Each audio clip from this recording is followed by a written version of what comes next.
Good morning. Good morning. Oh, you can do better than that. Good morning. Good morning. Oh, did somebody say good morning in Ukrainian? Oh, thank you. Okay. It is an awesome privilege to welcome this cohort of Ukrainian youth to the Bethel University campus. The age group of this delegation of young people ranges from 13 to 18. We are absolutely delighted that you and your chaperones have joined us during this time when your country is living through a traumatic and devastating time of war. Can we give these precious individuals a royal Bethel welcome by giving them an applause, please?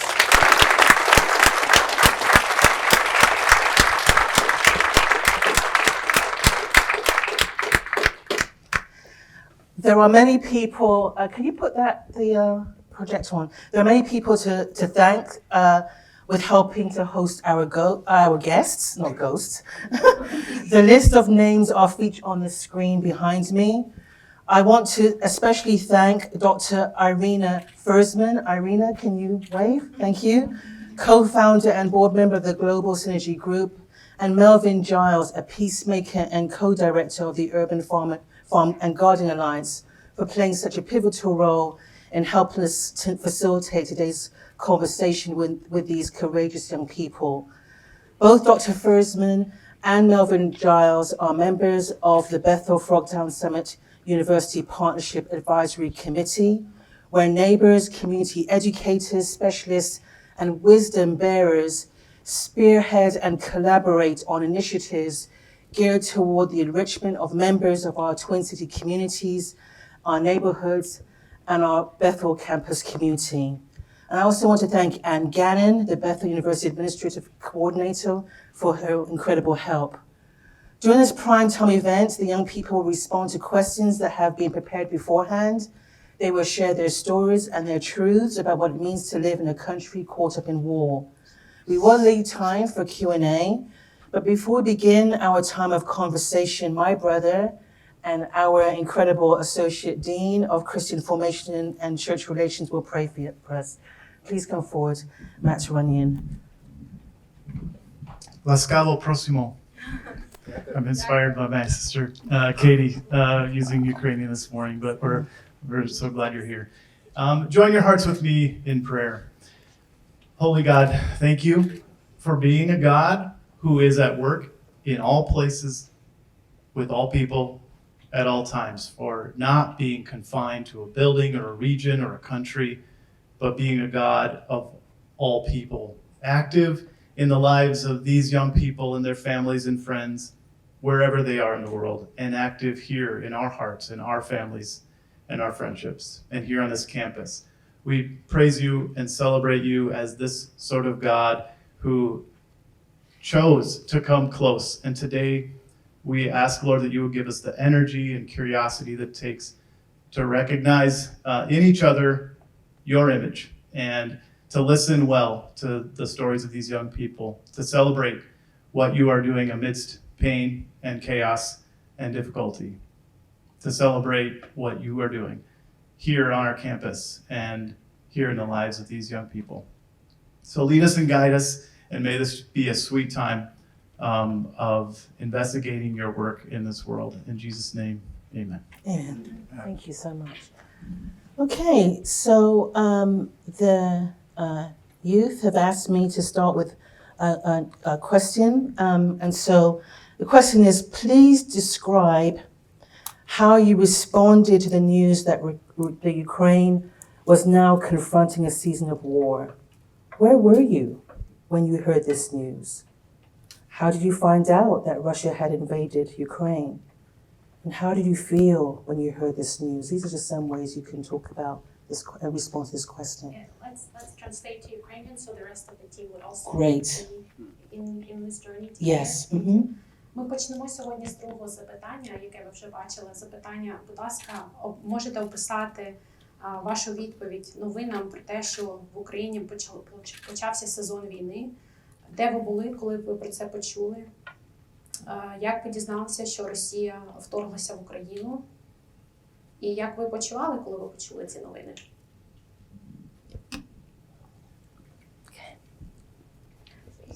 Hello everyone, my name is Kate. I will speak Ukrainian, so Natalia will translate.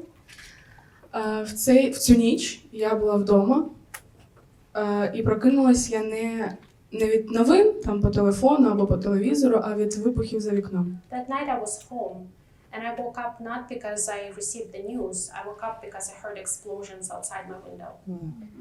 Дуже тяжко описати емоції, тому що ніхто не знав, що робити, куди йти. Було дуже тяжко комусь зателефонувати, тому що мережа була перезавантажена. It was very difficult at first to know what to do, where to go, because you couldn't call anybody because all of the phone lines were blocked essentially. І найстрашніше було зрозуміти і прийняти той факт, що розпочалося повномасштабне вторгнення, і це було реально страшно. The most difficult thing was to accept the fact that the full-scale invasion is now happening, and it was terrifying to accept that. І найстрашніше для мене було, що я була не з усією своєю родиною, а тільки з мамою та татом. Поруч не було моєї племінниці, яка для мене дорожча всіх. І я навіть з нею в той день не побачилась, тому що вони були вимушені покинути місто через небезпеку. The most difficult thing for me personally was that not my entire family was all together. I was home with my mom and dad, but my niece, who is very special and dear to me, was not with me, and I couldn't even say goodbye to her because they had to flee the city quite early. Thank you. Thank you. Hi everyone, my name is Marina and I'm also speaker Ukraine. 24 лютого я була вдома разом зі своїми батьками та братом, і я прокинулась від вибухів. February 24th, I was home with my parents and my brother, and I woke up from explosions. І я виглянула в вікно і нічого не побачила, але після цього майже відразу прокинулись мої батьки від постійних дзвінків по телефону. I looked out the window, but I didn't see anything. But my parents woke up almost immediately because they heard the explosions as well. And then all the phone calls started coming in into everybody's phones. Я можу пояснити чому, тому що мої батьки – це військові, моя мама – це пограничниця, а мій тато – поліцейський. І наші сусіди, друзі, родичі думали, що вони знають більше, ніж хтось інший чи самі вони. And I'll tell you why all the phone calls were coming into our house that early. That's because both of my parents, my mom and dad, my dad works at the border control. He's a border guard, and my dad is a policeman, and my mom is a border guard. And so all the families, friends, and relatives were calling us because they thought that we might know something more than everybody else. Але ми нічого не знали, і після цього батьки відразу поїхали на роботу, і я зрозуміла, що світ дійсно змінився і почала боятися тільки за них. Ну і за свого брата. But we didn't know anything, just like everybody else. So my parents got ready to go to work, and we were as worried as everybody else, and I was especially worried about my younger brother. Thank you. У мене саме переживання на мою родину, що я не можу зателефонувати моїй бабусі і дідушці. My main worry and concern was that I couldn't call my grandma and my grandpa. І я не знаю, що діється з моєю родиною. And I didn't know what's going on with my family. Хочу сказати, що ти просто не в Україні був, так? Що ти не жив на той момент в Україні. Because at that time I was not in Ukraine. Але я дуже турбувався за свою родину. But I was extremely worried about my family. Hi everyone, my name is Sasha Hi, Sasha.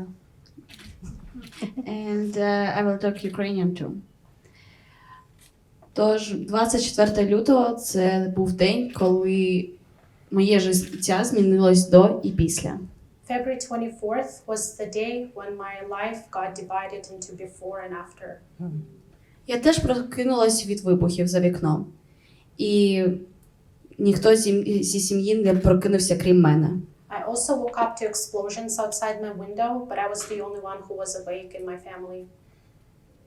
Відразу я взяла до руки телефон, почала переглядати, що відбувається, хоч знайти хоч одну зачіпку, щоб зрозуміти та заспокоїти себе та прийняти рішення. I got on my phone right away and tried to search for any news, any ideas or anything that could calm me down. Коли прокинулася сім'я, ми всі зрозуміли, що в країні розпочалась повномасштабна війна. Звісно, сталося так, що я якраз таки в той день була вдома зі своєю бабусею, дідусем та мамою. So when the rest of the family woke up, we all understood that the full-scale invasion is happening in Ukraine. And of course that day it happened that I was home and I was home with my grandma. І у кожного з нас були дуже різні думки, як і щодо політики, як і щодо того, що відбувається в нашій країні. And we all had variety of different thoughts. Each had a different thought about the politics of it all and everything that is going on in the country at the moment. І коли розуміла, що вся сім'я не в змозі зрозуміти, що відбувається, що всі нервують на стресі і так далі, я розуміла, що нам треба просто заспокоїтись і розуміти, дивитися, що буде далі. І за цього я зібрала, так скажемо, маленький чемоданчик на всяк випадок і заспокоїла сім'ю і була поряд з ними. At first we stressed out a lot, but then we realized that we just need to stop, pause, calm down, and think clearly. So I managed to get a hold of my emotions, and I even packed a suitcase just in case. And at that point, our family was calmer. Hi, my name is Denis, I'm 17 years old and I will be speaking Ukrainian too. Для мене війна почалась 24 лютого рано вранці від того, що мені зателефонував тато, сказав, він працює в аеропорту і сказав, що от в аеропорт щось прилетіло, прокидайся. I woke up on February 24th, and the war started for me on February 24th from a phone call from my dad, who works at the airport, and he called me and he said, "Get up! The airport got hit." Звісно, було важко це зрозуміти, що почалась війна, і окрім цього було дуже важко через те, що я був сам вдома. Я почав відразу телефонувати мамі, родичам всім почав телефонувати і носити воду в підвал і готувати тривожну валізу. It was difficult at first because I was home alone, so I started calling my relatives, my grandma, my other friends and relatives, and then I started carrying drinking water into the basement and packing a suitcase just in case as well. Hi, my name is Alex. I'm 13 years old. I chose Russian language for speaking. Для меня война началась примерно в 5 часов утра 24 февраля. For me, the war started approximately at 5 a.m. in the morning on February 24th. Проснулся же я от какой-то небольшой суеты, находящейся в доме. I woke up because everybody were hasty in the house. Моя мама обдумывала, что же предпринять. Мы уже на опыте. В 2014 году мы пережили, так сказать, полномасштабное вторжение, и она начала запасаться водой. My mom was making plans and arrangements because this is not the first time something like this happened to us. The first time we experienced invasion in 2014. So my mom knew that the first thing she needs to do is to start collecting drinking water. Далее я особо сначала этому не придал значения, и сейчас просто сильно ничего не осознавал. А через примерно 15 минут все же этот шум не прекратился, набирающейся воды. Я решил все-таки поинтересоваться, что же произошло. As I was waking up, it was still difficult for me to make sense of it, but 15 minutes in, I keep hearing the water dripping into a container, so I started getting more curious, and so I started thinking, okay, I need to check what's going on. все же подошел к маме, спросил, что произошло. Со спокойным голосом она сказала: не волнуйся, только не волнуйся, пожалуйста, началась война. So I came to my mom and asked mom what's going on, and she told me very calmly, with a calm voice, she said, please don't worry, I just don't want you to worry, but the war started. Честно, осознание до сих пор особо не пришло, как бы меня хоть и коснулась, как бы, как гражданина Украины эта война, но все-таки дулом меня не тыкали, как бы в целом еще в более-менее таком состоянии неосознанном. The full understanding of what's going on did not hit me quite fully, so I was still navigating through. На тот момент я находился в городе Пирятин, это Полтавская область. Это недалеко от Киева, около 195 километров, примерно так. So at the moment I was in a small town called Piryatin. It's not far from Kyiv, the capital. It's about 190 kilometers away. Конечно, было слышно взрывы время от времени. Сопровождались, конечно же, они еще воздушными тревогами, но в целом для меня это достаточно травмирующий опыт. So I could hear, of course, all the explosions and the air raids and the sirens going off, and I could say that was a traumatic experience for me. Мой отец на тот момент находился не рядом с нами, он находился на востоке Украины, как раз одно из тех мест, где сейчас достаточно так напряженная ситуация. My dad at that time was not with us. He was in the eastern Ukraine, at exactly the part of Ukraine that is in a very difficult condition right now. Даже была такая интересная история, как наш знакомый звонил моему отцу, собственно говоря, сообщить о том, что война началась. И вот в тот как раз момент можно было слышать эти очень такие громкие взрывы по телефону. And there is even a story my dad shares that a friend of his from somewhere else in Ukraine was trying to call him to tell him that the war has started, but my dad was already hearing all the explosions right near him, so the friend could hear it over the phone. Самое худшее, как по мне, на тот момент для жителей, думаю, тех, кто уже пережили действия в 2014 году, это сейчас просто смириться с тем, что происходит. Ведь именно это предпринял мой отец на тот момент. Он даже не прятался, потому что толку ведь, если даже и прилетит, то... I think the most difficult thing for people is just to kind of get at peace with what's going on and just accept it. And for my dad, for example, because it was not the first time he had to learn that before, this time around, he just accepted the fact that if it's his time to die, and if the rocket hits him, he's just gonna have to go. Ну, спешу обрадовать, он, по крайней мере, сейчас в безопасной как бы местности, с ним все хорошо, так что... But I want to reassure you, he's safe now. He's okay. He's in a safe place right now. Thank you. Wow. You know, there's one thing to see data and even moving images of what's going on. It's another thing to hear the actual stories of people who are living through this. So we just want to say what an honor and a privilege it is to hear your stories. Одне діло це коли ми дивимося, читаємо історії, бачимо, а інше діло, коли ми зможемо з вами сидіти та чути ці живі історії від справжніх людей. Ми хотіли сказати наскільки ми вдячні. Це така привілегія для нас мати сьогодні вас з нами тут.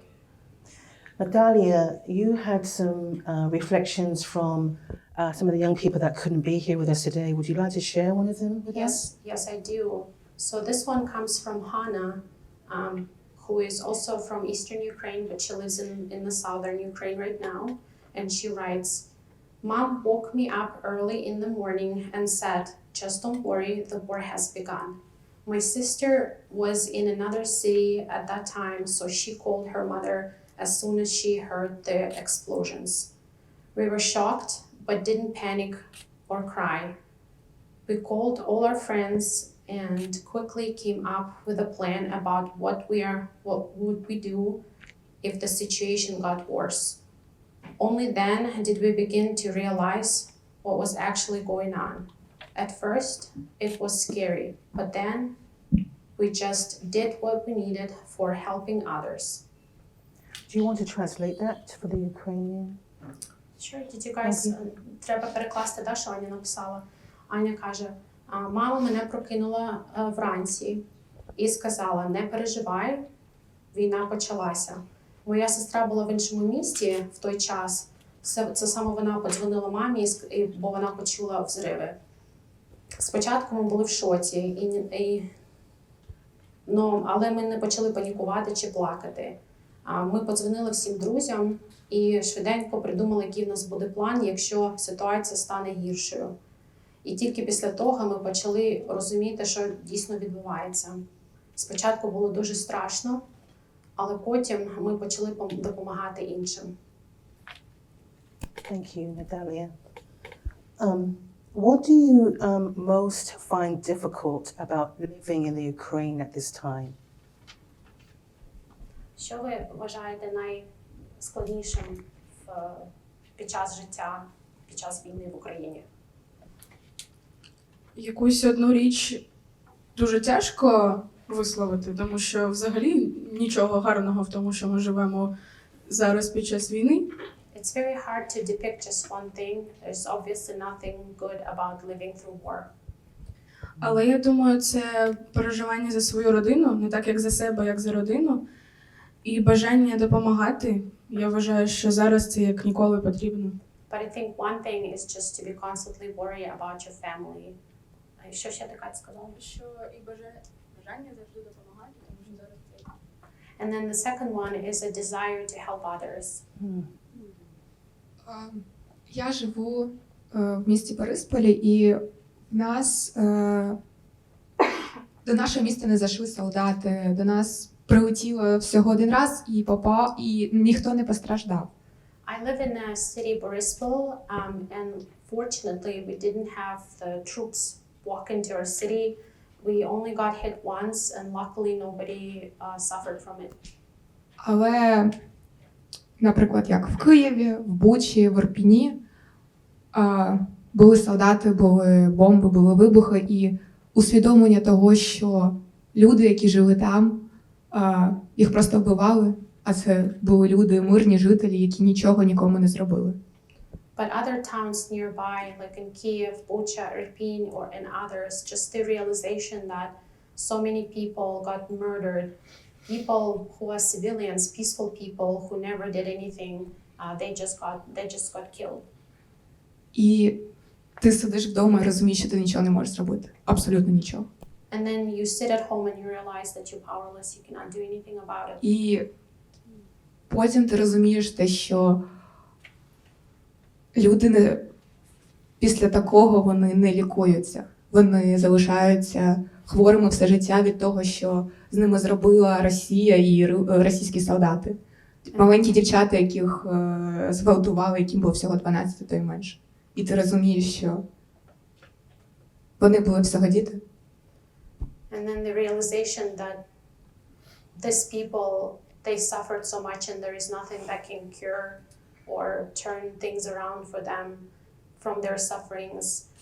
Those Russian soldiers in Russia came in and they tortured and murdered people. There are 12-year-old girls who were raped, and those girls were just kids.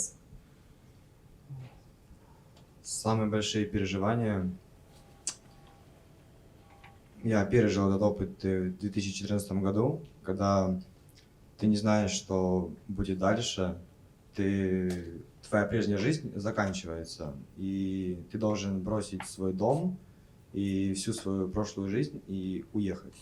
What was difficult for me, I just recall back in 2014 when I had to leave behind all of my life, everything I had to leave behind and give it up. И когда ты маленький ребенок, и ты понимаешь то, что самое страшное для меня было, что мы ничего не можем сделать, надо просто ждать. And as a kid, you just understand that there is nothing you can do. All you have to do is just to wait. И также самые большие переживания были, конечно, своих родных. Это самое, что было ужасное. And the most horrific thing was just to be in constant worry about my relatives and my close loved ones. Переживания за родных, все, что тебе ценно, и это просто давалось невероятно тяжело, понимание, что ты хочешь всем помочь, всех как-то успокоить и как-то надать помощь, чтобы понять, что с этим человеком все будет хорошо. Being worried about your family and your loved ones is so difficult, and just trying to do what you can, try to understand what it is that you can do to alleviate any suffering or pain for others around you. Некоторые мои очень близкие люди для меня ушли воевать, и некоторые из них до сих пор не выходят на связь. A few of my very, very close people in my life, they went to fight in the army, and to this day I have not heard from many of them.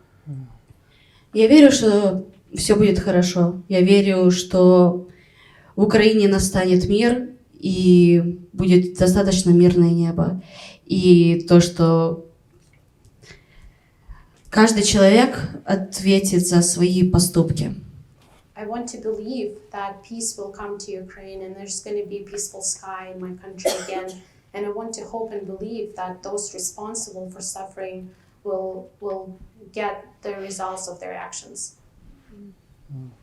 Ну, звісно, як і всіх, це хвилювання за рідних, це зрозуміло. Також важко жити з розумінням того, що ти не приносиш ніякої користі країні.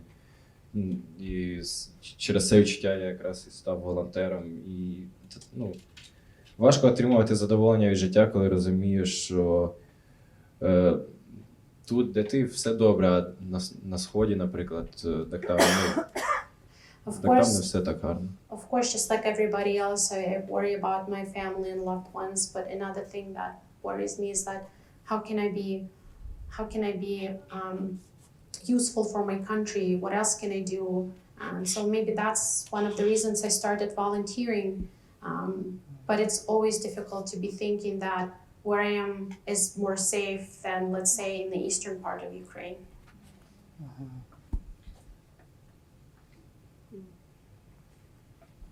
Наверное, как и для многих в Украине, сложным стало, наверное, для меня просто ожидание. У кого-то это ожидание своей участи, у кого-то новостей, плохих и хороших. Но это уже от ситуации зависит. Но для меня лично сложностью стало именно это. I think for me personally, what's difficult is just waiting. And I know everybody waiting for their own things. Somebody are waiting for their fate, and somebody waiting for news. So just waiting has been very difficult. Ну, помимо есть такие еще проблемы, как воздушные тревоги. Они уже стали для нас, в принципе, традицией ежедневной, так скажем. Но... Another thing, of course, like air raids and sirens that are daily, they just became a normal daily habit for us now. Да, вот именно в эти моменты как раз ты ожидаешь вот этого всего, что произойдет с тобой, не знаешь. But typically when you hear an alarm going off, that's exactly when you know that you have to expect that something might happen. Время единственное, что тебе покажет все. But the time will tell. Again, thank you for sharing what are challenging and painful reflections. Can I ask you, how do you and your family, your community, support one another in this time? Some of you have given us some glimpse of that, but how do you support one another? What active things do you do? Наступне запитання: як ви підтримуєте один одного? Хтось з вас ще торкнувся цього запитання, вже трошки дав відповідь, але можете сказати, як ви в своїй громаді, в своїй родині, серед друзів, як ви один одного підтримуєте? Які знаходите моменти підтримки один для одного? Мені здається, найважливіше в такі моменти бути зайнятим якимось ділом, тому що коли ти щось робиш, в тебе не залишається часу на якісь погані думки. I think an important thing was just to be busy, to keep busy and do something. And when you are busy, your mind is occupied with things you're doing, not with the things that you can be thinking about. Моя сім'я не робила паніки в нашому будинку. Ми прийняли те, що в нашій країні почалась війна, як факт, і на який ми не можемо вплинути. in our household, we're not panicking. We just accepted the fact that the war has come to our country, and we just need to make arrangements with it. І ми спокійно обговорювали все, що зараз відбувається.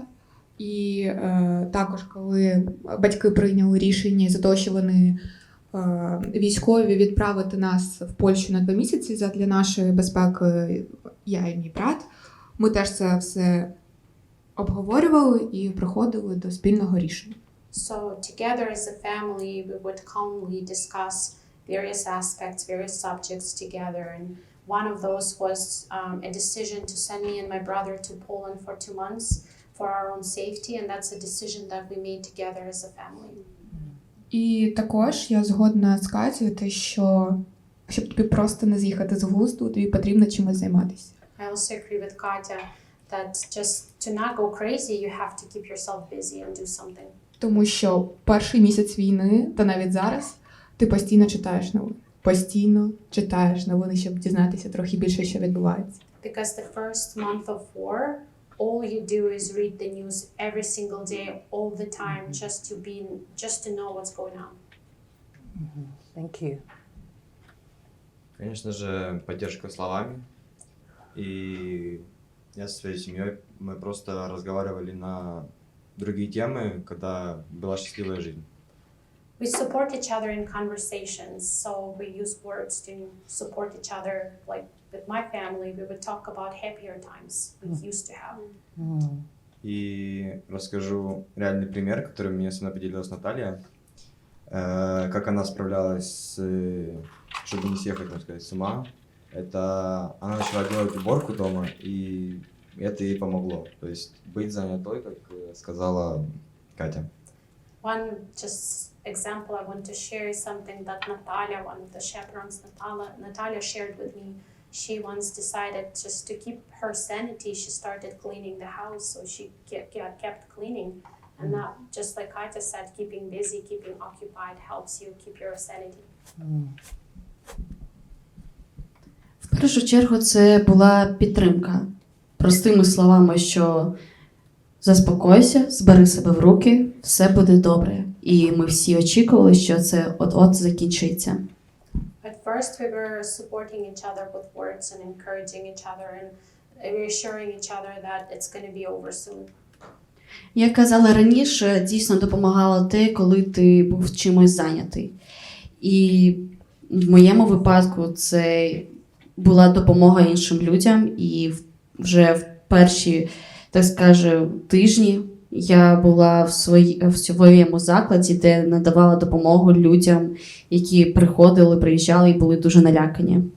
And as everybody else already shared, keeping busy and occupying yourself is a good strategy. So I started volunteering and helping and using my time to reassure people who were coming into the city very scared and needed lots of support. І в той момент ти розумієш, як би важко не було, як би лячно не було. Але допомогти треба. І чим більше ти допоможеш, тим краще ти зробиш. And then you understand no matter how difficult it is or how scary it is, you know that you must help and you must support others.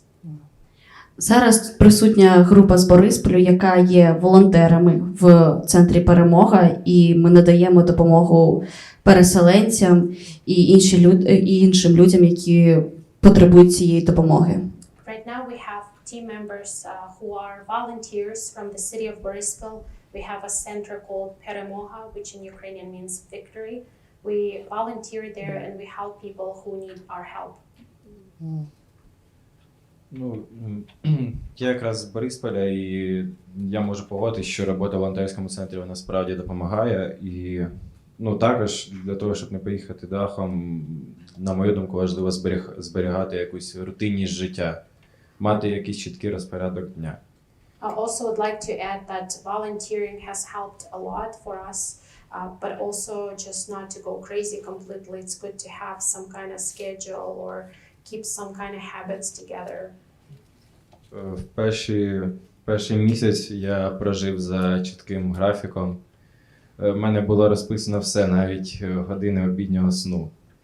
first month, I had a very specific and precise schedule for all of my daily activities and routines, even my, time I go to bed and time I eat. Ну і переважно, і більша частина дня припадала на читання, це дуже допомагало відволіктись, тому що коли читаєш, ти переживаєш не своє життя, а життя героя, про якого йдеться в книжці.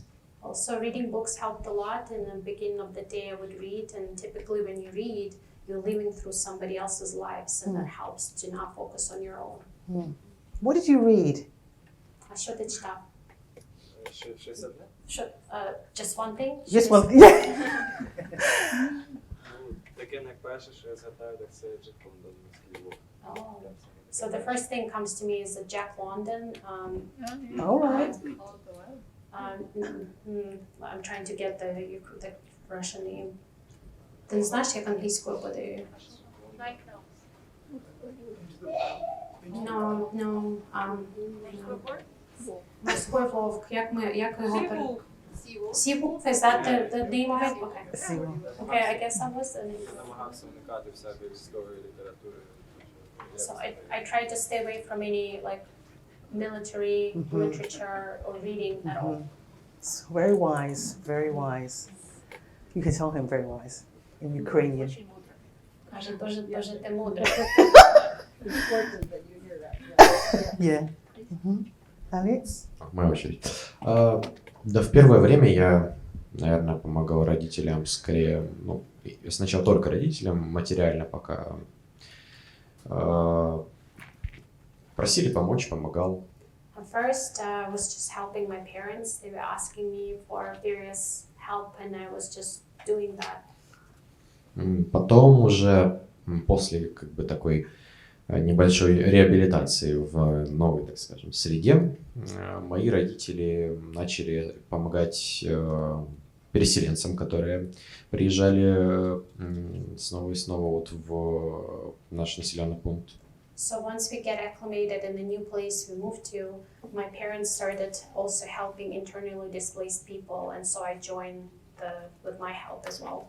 И иногда им рук не хватало, и на помощь приходил я.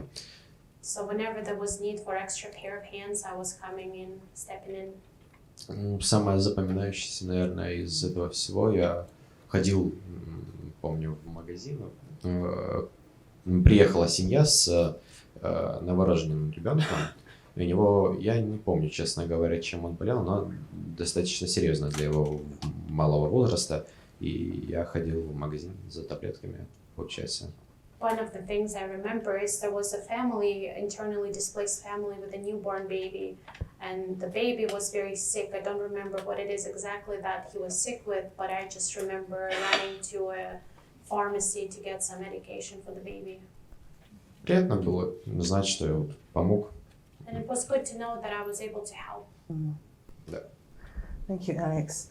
Now, I'm going to just ask, is anybody in the audience that wants to ask this youth, as you can tell, very articulate and speaking their truth. Is there a question that somebody wants to ask them? Запитання, може хтось в аудиторії хоче запитати запитання, ви бачите, що наша молодь відкрита, вони діляться історіями, може вас надихнуло запитати, що ще?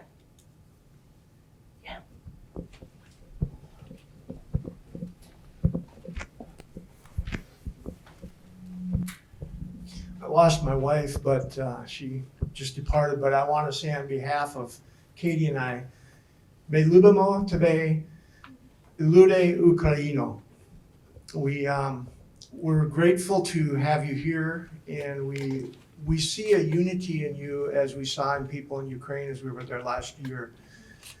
What is your resolve to you guys have such a unity and a strength amongst you and are fearless? So your question My is, question what's the is, what secret of that? is there a faith component to it, or Okay. what binds them together as a people? Перше він сказав, що дружина з ним була тут, він вам сказав, що ми любимо вас, народи України, ви почули, да? І він каже, що навіть дивлячись на вас тут, ми бачимо таку єдність між вами і таку сміливість між вами. То він запитує, який є секрет, може, тобто чому, як ви думаєте, і весь народ України, тобто ви зараз собою їм малюєте картину того, як вони собі уявляють Україну теж через єдність цієї країни. то запитання саме як чому ви такі єдині, чому ви такі сміливі? Може, хто хоче. The question is, can everybody answer or just one person to answer? Oh, well, let's say you have two people Two answer, people? so we can ask more Дві questions. людини тоді. So interesting question you ask. Мені здається, це згуртованість народу, козацька кров в наших тече по наших венах. Так. Мені That's a здається, very interesting question. I think we are all united as a nation, and I think it has something to do with the Cossack blood in our veins. так, і якщо б ми б не згуртувалися, мені здається, вже не було б ні нашої країни, ні нашого народу. А мені здається, це просто наша особливість. Ми такі, як ми є. I think if we wouldn't got together united as a nation, there would be no nation. So I believe that we are the way we are because we have no other way to be. Huh. Росія казала, що Київ протримається скільки день чи 3 дня. 3 дня. Але пройшло півроку війни, а ми все ще стоїмо і будемо стояти далі, поки не виграємо. Russia was saying that Kiev will stand only for 3 days. But it's been 6 months of war and we are standing strong together until we win. І знаєте, чому це відбувається і буде відбуватися далі? Тому що наші люди, їм не все рівно на нашу країну. And the reason why it is because our people care about what's going on in their country. І вони хочуть жити у вільній Україні без корупції, без впливу Росії на нас. People want to live in free Ukraine without corruption and without Russia there. І в перші дні війни вийшло настільки багато молодих хлопців, які просто захищали нашу країну, я не знаю, з лопатами та вилами, але вони це робили і будуть робити далі. And in the first few days of war, so many young boys, they just got out there. They had no weapon, but some of the farming equipment, but they were ready to defend the country even with what they had. І звичайні люди надавали абсолютно все для їхнього забезпечення, і щоб їм було комфортно в тих кондиціях, в яких вони знаходилися. And ordinary people were doing everything they could to supply them, to provide for them and to support them, and they continue doing that. Тому що ми українці. Because we are Ukrainians. Можна трішки додам? Can I add a couple things? Я хочу розповісти про Майдан, коли наші люди вийшли проти влади, коли це вийшли студенти, які просто ховалися в церквах, але не здались. До них вийшли батьки, діти, співали пісні, не дивлячись на людей з зброєю, мороз. I want to tell a story of way back when Maidan happened. That's the time when the students, young people, they got on the main square in Kiev. They were protesting at that time. And yeah, they had to hide in churches from the people with guns, but at the same time, they never gave up. And then they were joined by their mothers, their fathers, their grandparents. They were singing songs and they were being together in the moment. І чому ми різні з країною-агресор в нашій країні? Це тим, що ми ніколи, наші люди ніколи не будуть під кимось, не знаю, як правильно сказати, але ніколи не під кого не підстраюються. Навіть проти влади, навіть проти президента. Якщо нашим людям щось не сподобається, то це буде вирішуватися народом. So what I'm saying is that our people and what makes us very different and separates us from the country of the aggressor country is that our people have the power. If something is not working for us, no matter whether it's the government, the president, or another country, we will get together united and we will fight because we know what is right for us.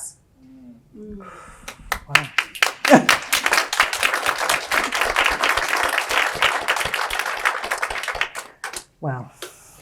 Wow. Got one last question. Thank you for that wonderful question that ignited a lot. And just so you know, we're having lunch in the DC, and you are more than welcome to join us. Sedesco is hosting them.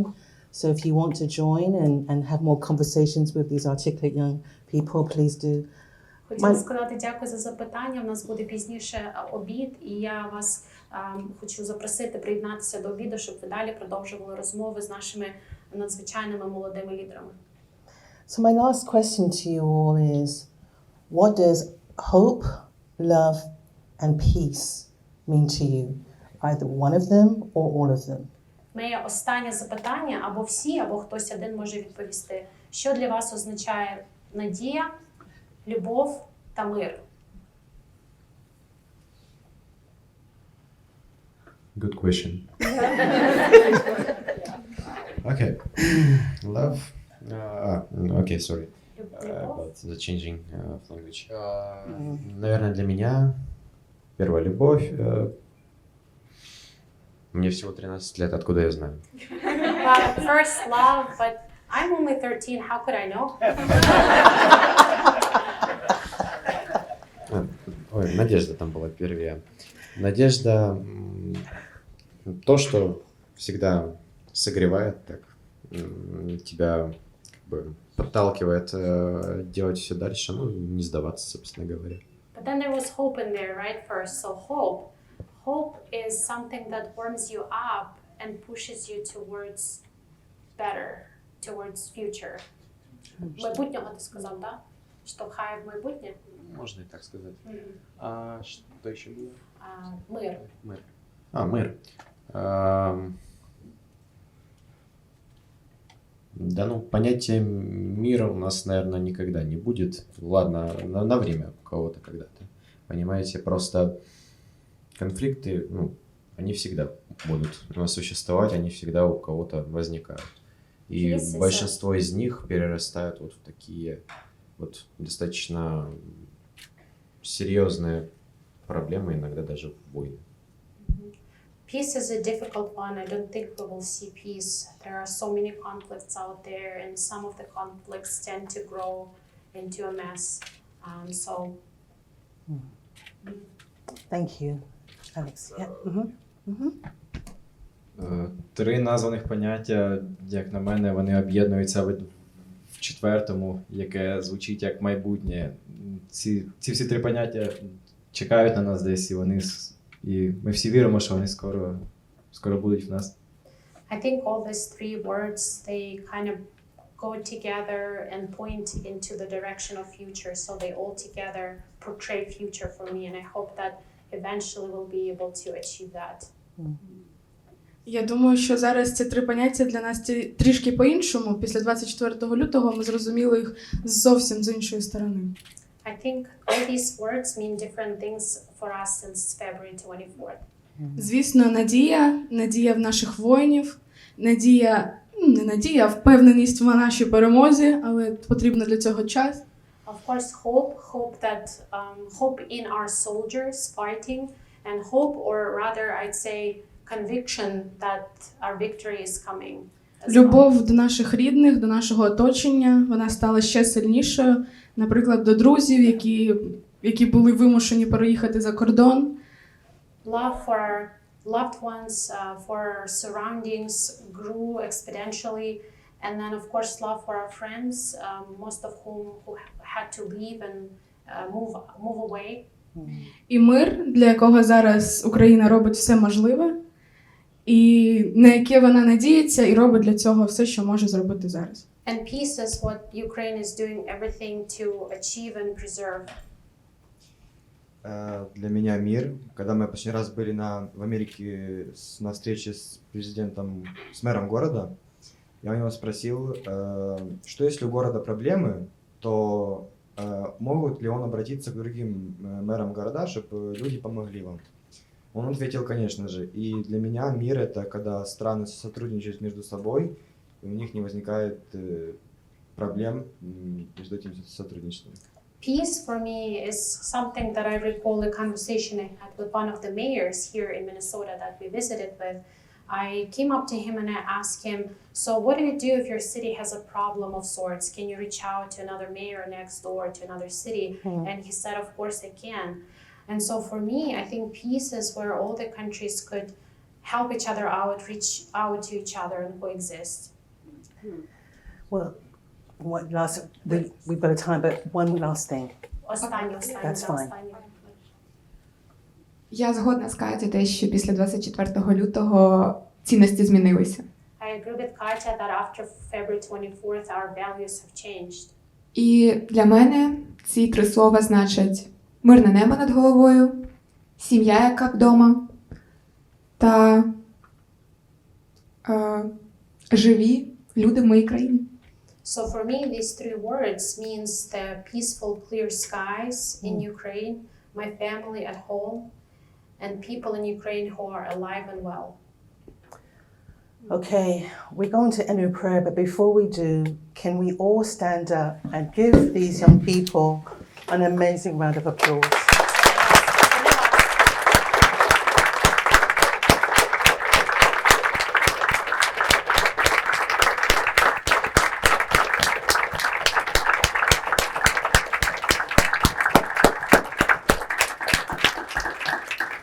Pastor Matt?